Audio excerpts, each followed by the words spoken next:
देखिए एक बहुपद दिया है और बहुपद का गुणनखंड दिया है और बहुपद में के लगा दिया है और कहा है कि के का मान ज्ञात करें। किसकी मान ज्ञात करें? के का मान ज्ञात।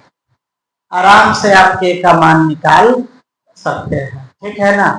पहले क्या करेंगे, जो बहुपद दिया है उसको लिख लेंगे। एक बार बोला जाए बहुपद क्या है?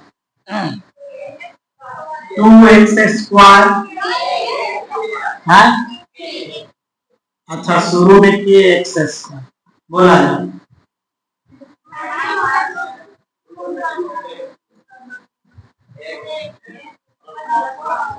वन, बहुत बढ़िया दिया, ठीक है।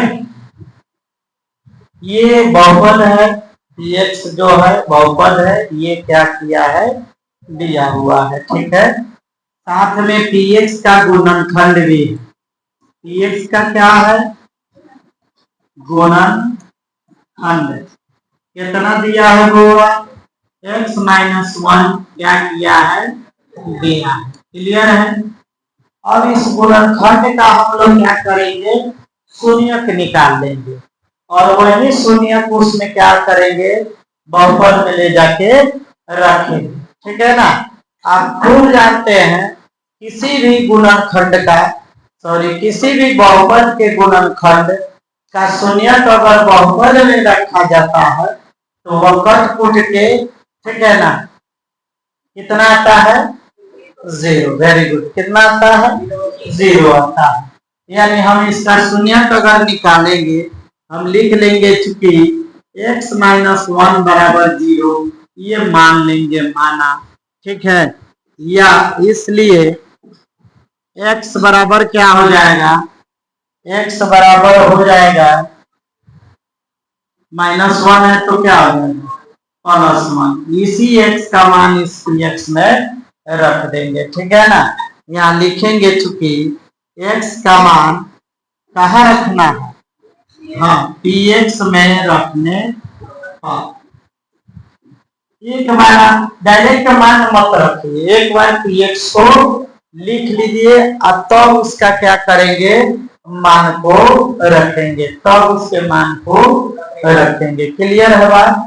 चलिए इसको हमें लिख लेना है, क्या है, px = है kx²। उसके बाद क्या है, वो माइनस है, -√2x +1।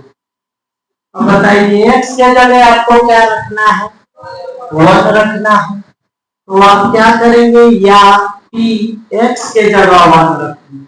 देखिए यहाँ x था तो सब पहुंचिए x है, यहाँ x था तो सारा क्या है, वो x है, सारा क्या है, वो x है। कोई दिक्कत, सब x है, मतलब एक जगह x था, पूरा x था, और x 1 बन गया तो जहां जहां x होगा वहां वहां क्या होगा, 1 होगा, ठीक है। तो यहाँ पे देखिए ये k हो जाएगा, बीच में चिन्ह नहीं है तो क्या होगा, गुना।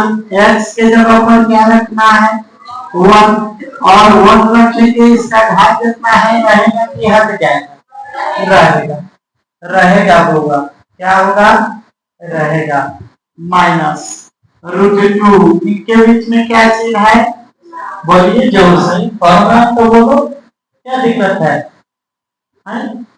x के जगह क्या रखेंगे, हाँ प्लस क्या 1 होगा, बराबर कि बोलो क्या रहेगा यहाँ पे, कि गुना 1 का स्क्वायर क्या होगा, 1 -√2 √2 +1, या k कम माइनस +1,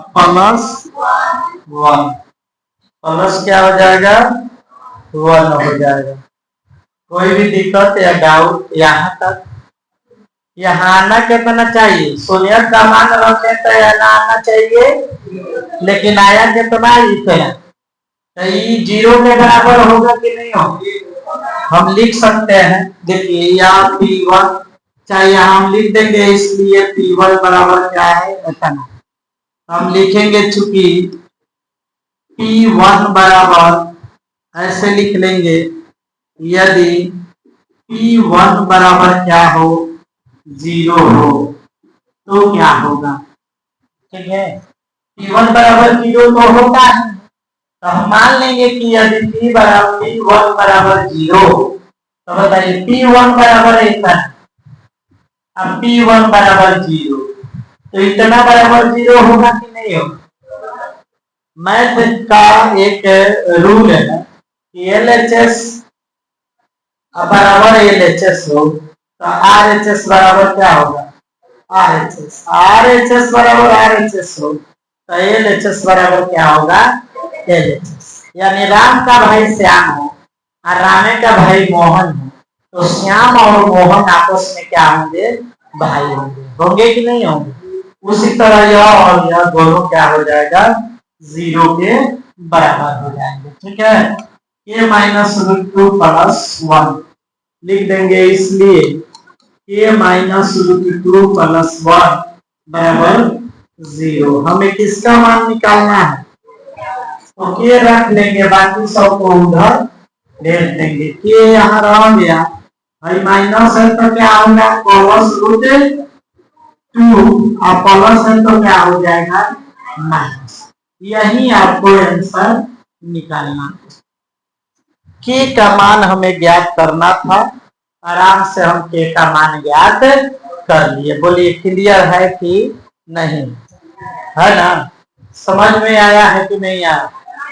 0 हम इसीलिए मान ले रहे हैं, 0 हम इसको इसलिए मान रहे हैं यहाँ पे क्योंकि कोई भी शून्य किसी भी बहुपद के गुणनखंड का शून्य उस बहुपद में रखा जाता है तो सरल करके क्या आता है 0, इसलिए इसको 0 माना गया है।